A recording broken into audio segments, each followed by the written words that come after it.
folks have probably seen you all over today on behalf of Ready, Raise, Rise. And rather than me trying to explain to people what that is and why it matters to you, why don't you go ahead and explain to our viewers what it is?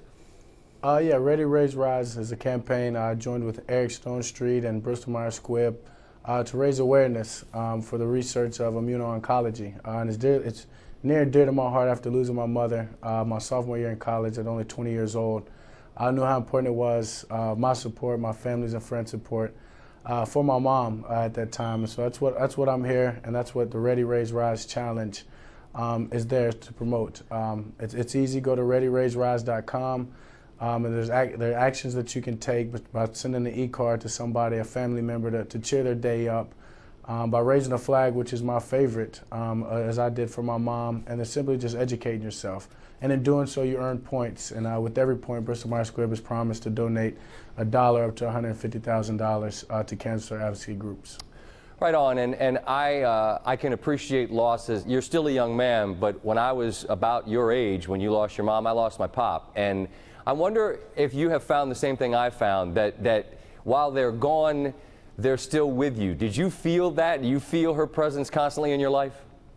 Yeah, I definitely do. There's certain times I feel it, or I'm going into a big event in my life, and I'll grab my phone and I'll go to the notes and send messages. And right. I truly believe that I'm talking to her and she's reading it, and it's just something that allows me to vent and feel comfortable.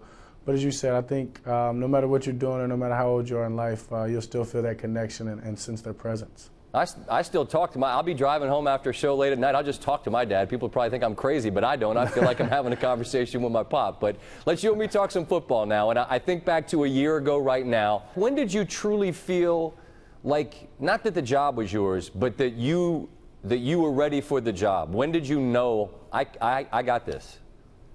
Yeah, I was in training camp. The moment Kellen Moore went down, the next day Tony Romo was scheduled to take one of his rest days, his scheduled rest days because of age, and I guess. And I went from taking 6 reps maybe of practice at third string to that next day I'm in the huddle with Des Bryant, Jason Witt, and Travis Frederick. And from that moment, I gained this confidence among myself that they gave me.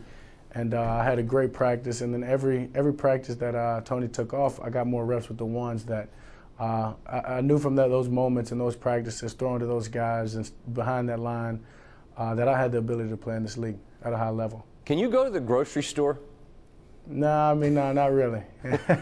What happens? I mean, I imagine that's the moment where you realize life changed. You just need to get a loaf of bread, and you're like, oh, everyone's got their camera out, right?